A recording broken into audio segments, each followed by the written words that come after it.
light the fire. You place the flowers in the vase that you bought today. Staring at the fire for hours and hours while I listen to you play your love songs all night long. For me, only for me.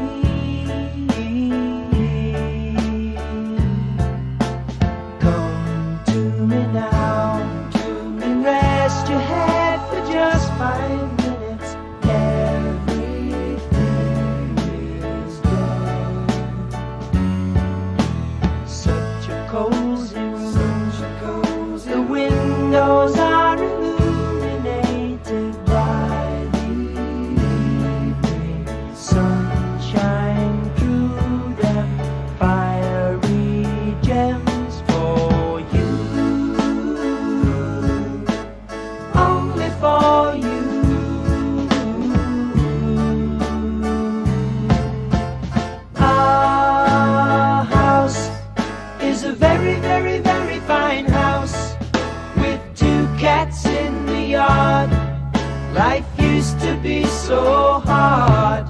Now everything is easy 'cause of you. And la la la la la la la la la la la la la la la la la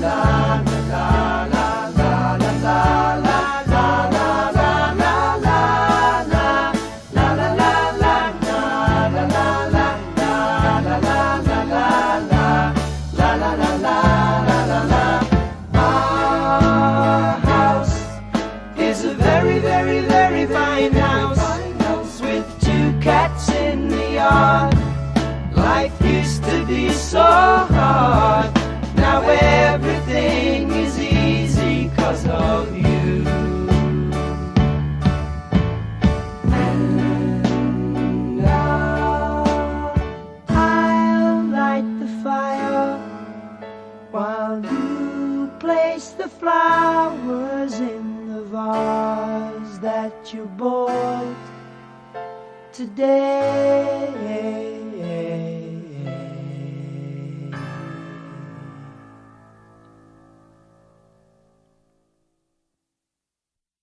Okay, Samantha, so why crowdfunding? It's interesting. I've always felt that grassroots was the way to get things done. There's the giant corporations that put huge donations towards politicians and get their agendas taken care of. But when I was a kid, I remember going door to door with my father for little small town elections. And you have to connect with people face to face. You have to let them know what's really in your heart and express it to them. And fundraising kind of became de rigueur with like Live Aid and Farm Aid and all of those great big wonderful celebrity-backed events. But the percentage of those proceeds that actually went to helping people was so minimal that it was absurd. The kids doing penny drives were more successful percentage-wise in offering profit to the charity. So when I saw that GoFundMe had this option for personal use, and I know they have the option for medical use for someone's extreme medical costs, I thought, there's some guy on the internet who made $30,000 plus to make his first potato salad, so why not? I have nothing to lose because everything's gone already. It's interesting that you say connect, so being that it's via the internet, how do people differentiate this between like a connection and a scam? Our mission is to change the way the world gives. GoFundMe is the easiest way to raise money online for the things that matter to you most. We give people a place to tell their story, share it with friends and family, and accept donations for their cause. GoFundMe is absolutely a lean startup. Becoming a consumer web company shouldn't mean that you also need to become a payments company.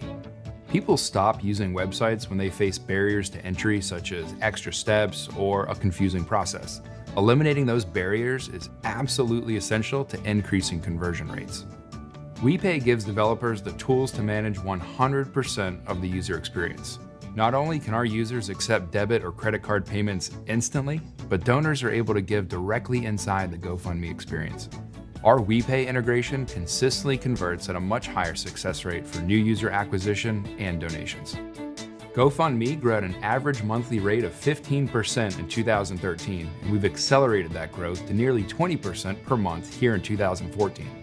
Our long-term goals are centered around taking exceptionally good care of our users. If we continue to do that, GoFundMe will always be known as the most trusted and effective service of its kind. WePay has always been eager to receive our feedback and act on it. We couldn't be happier with the WePay team and certainly owe a great deal of our success to their hard work. Thank you, WePay. Keep up the great work.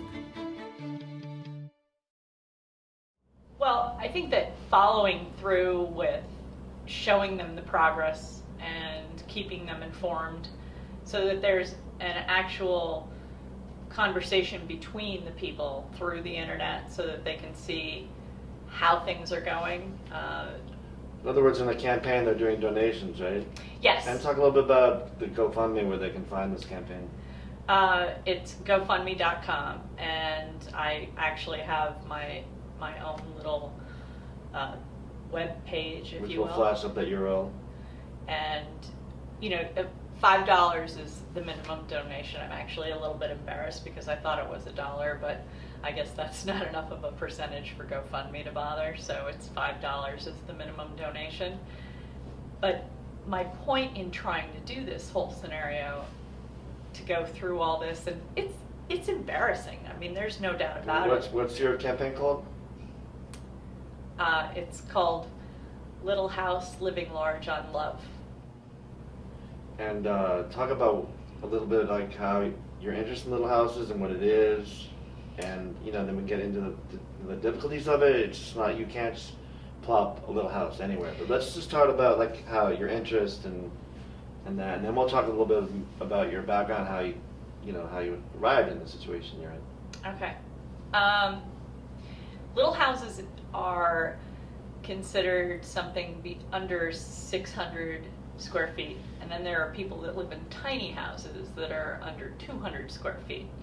And people live within their means in the best circumstances. And as Americans, unfortunately, we're sort of convinced that we are supposed to live well beyond our means. I mean, people living in 23,000 square foot houses, and how much room does one person need?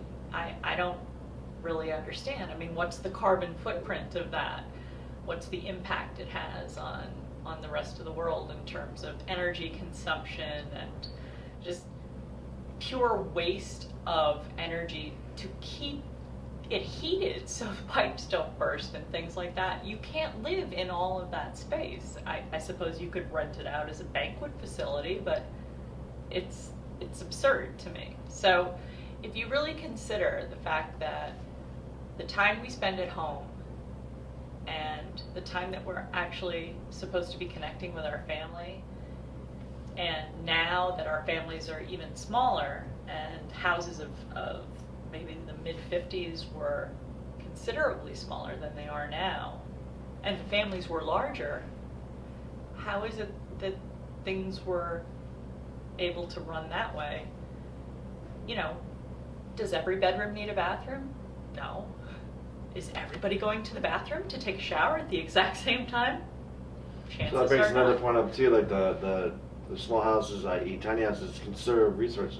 you would Oh, say. absolutely. And even in their structure, you can use leftover materials from other builds because it doesn't require all this enormous amount of matching woods or sheetrock or anything like that, because you're only building a 600 square foot house or an 800 square foot house. An 800 square foot house is actually usually the minimum that you're allowed to build in a town.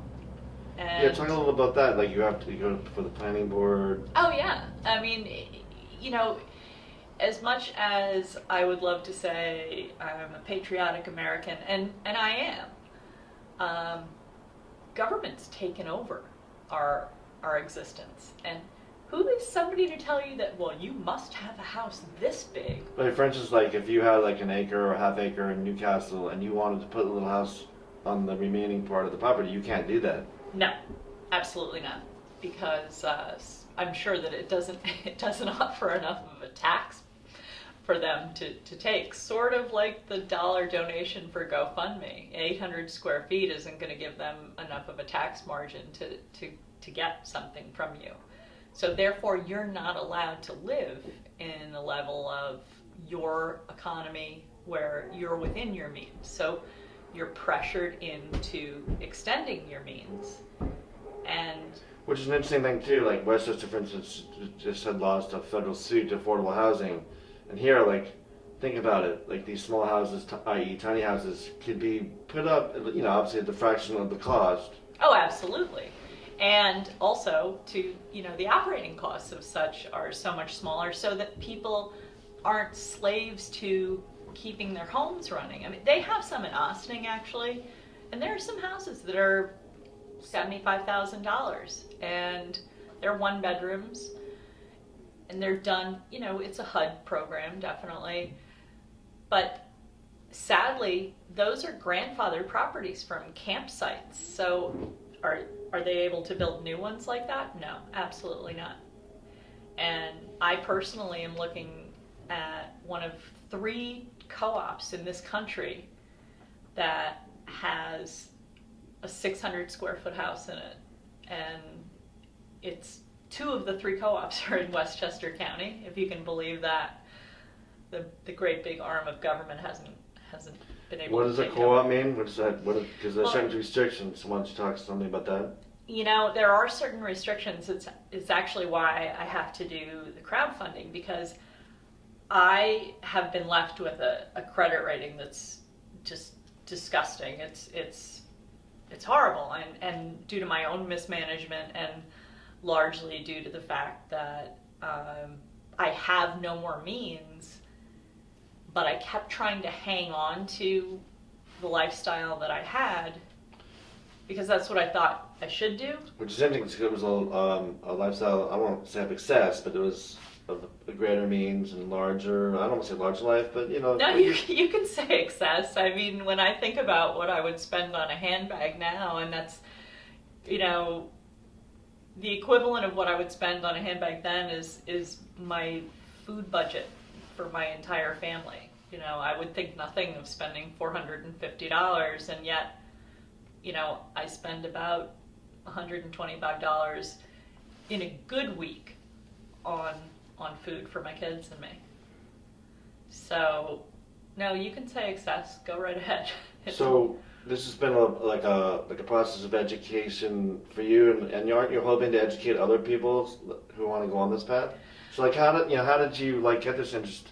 Because you'd owned homes in the past, and you grew up to like even though you might have been a person of means, like your father used to rent properties and he would take you around, if I understand Oh, correctly. absolutely. Yeah, my dad So you had hands-on experience. Sure. My dad had rental properties, and, my dad was not from any great financial background. He worked hard, and he was a simple person, and he kept his rental properties at an affordable rate, and his hope was that most of the time that the people who rented them would be able to purchase them.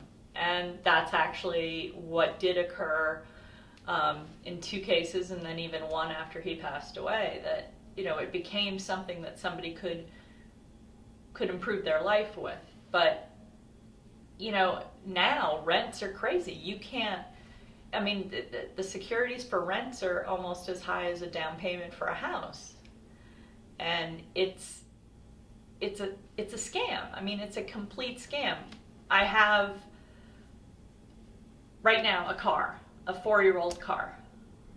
And the only car I was able to qualify for, I have a $20,000 loan. $150 of that loan goes to interest a month.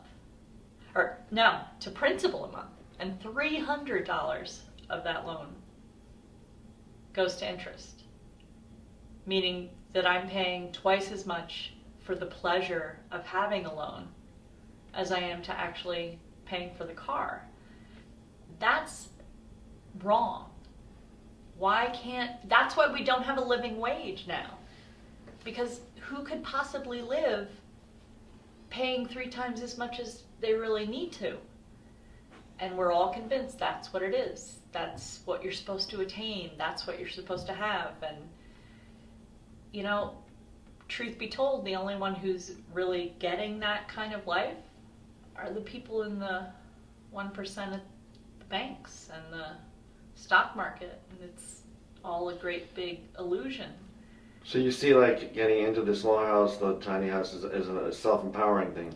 It is, because people aren't under this giant weight where they're scrambling all the time to make the bills. You know, they're actually able to look at their family members around a dinner table and really concentrate on actually living rather than just surviving.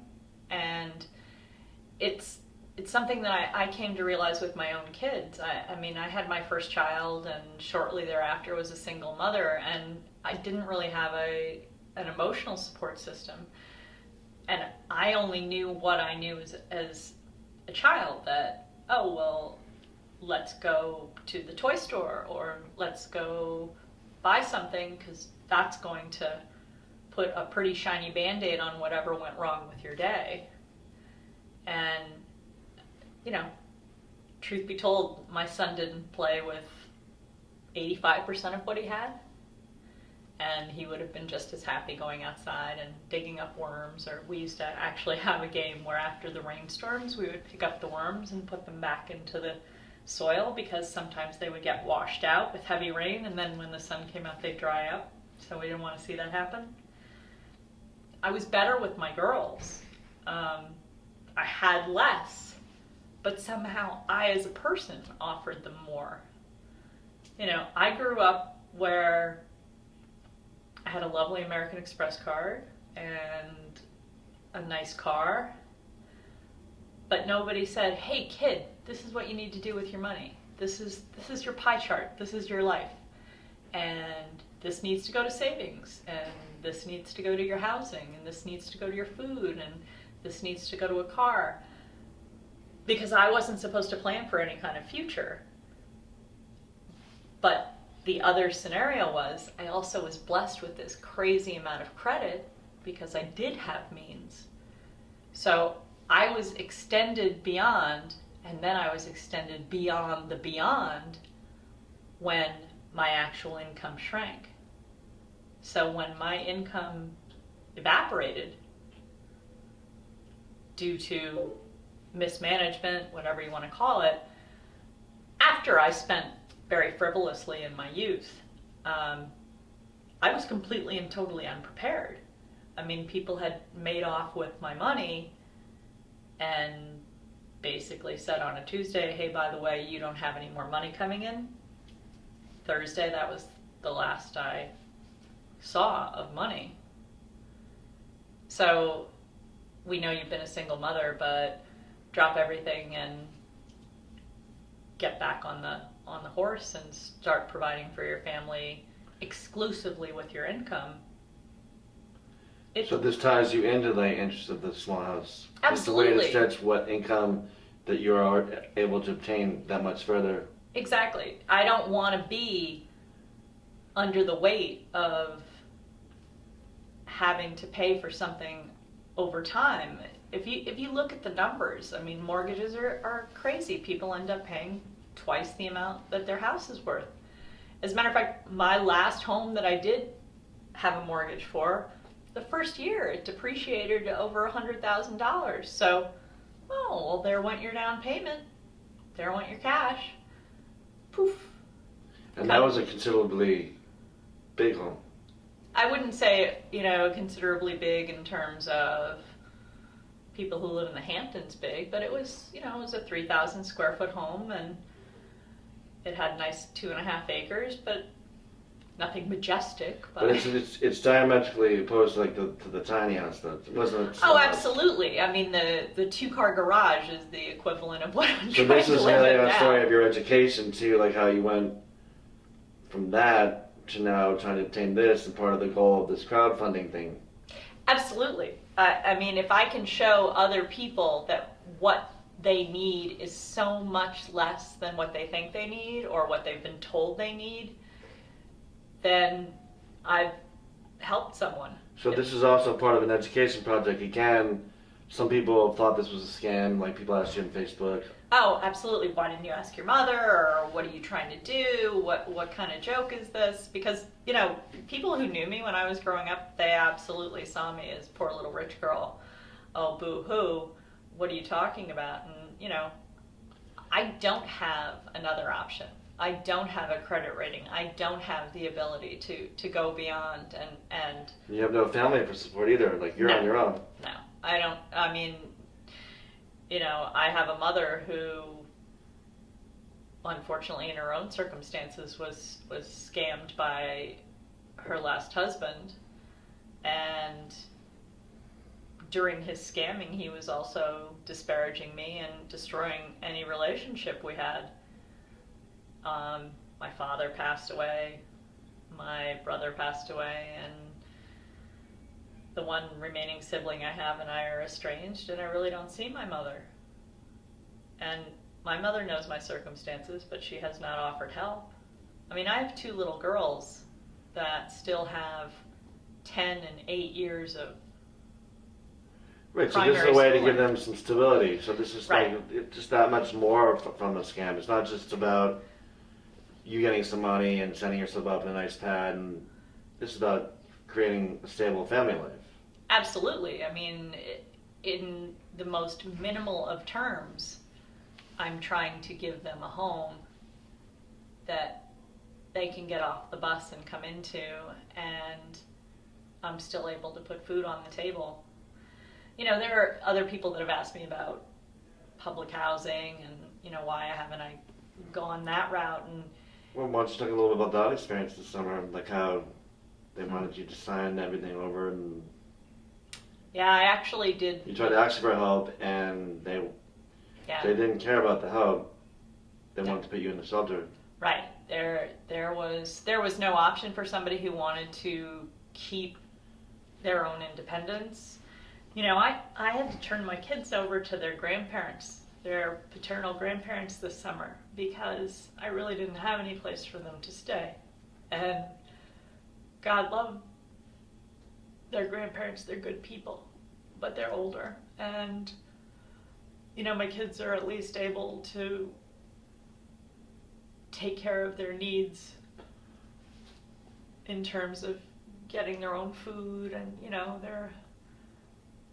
they're good little girls and they actually help around the house too. But I wasn't able to find some place to stay with them short of going into a shelter. And then they would have had to been subjected to the process too. oh, Like absolutely. having their passports and whatever wasn't good enough. No.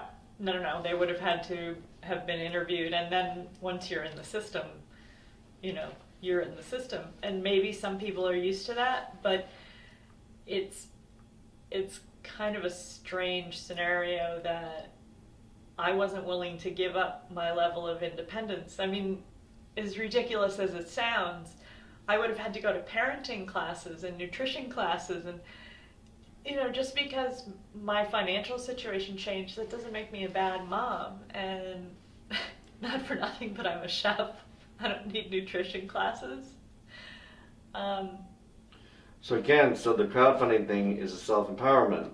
It is, and I'm hoping that in So some... you don't want to go to the system and stuff too. And what I'm talking about, like the concept of the crowdfunding, which is drawing upon the power of a networked world. And that gets to, once you get to the fact that, again, no contribution is too small.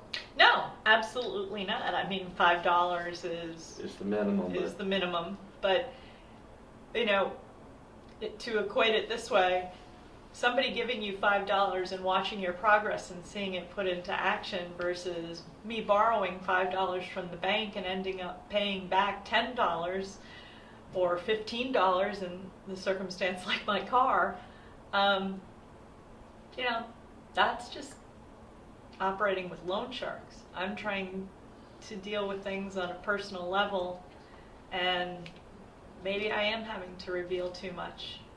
Maybe some people think it's shameless, but at this point, I know who I am as a human being, and to have less and yet offer so much more to my kids is what it's all about. Great, thanks for telling your story. Thank you. I thought that was a good place to end right there. It's 21 minutes. I thought maybe later, like. I know we have to, I know I stammered and stuff. Not at all, but I'm thinking, you know, it might be that, and then we can, and then for the very end, we have you singing Paved Paradise. How about Our House? Okay. But it's really moving. So let me download it and see how it, I thought you did a really good job, and obviously we can do more or less, but what do you think? Is it cool?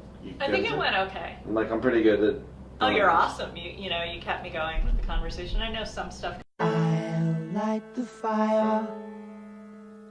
You place the flowers in the vase that you bought today. Staring at the fire for hours.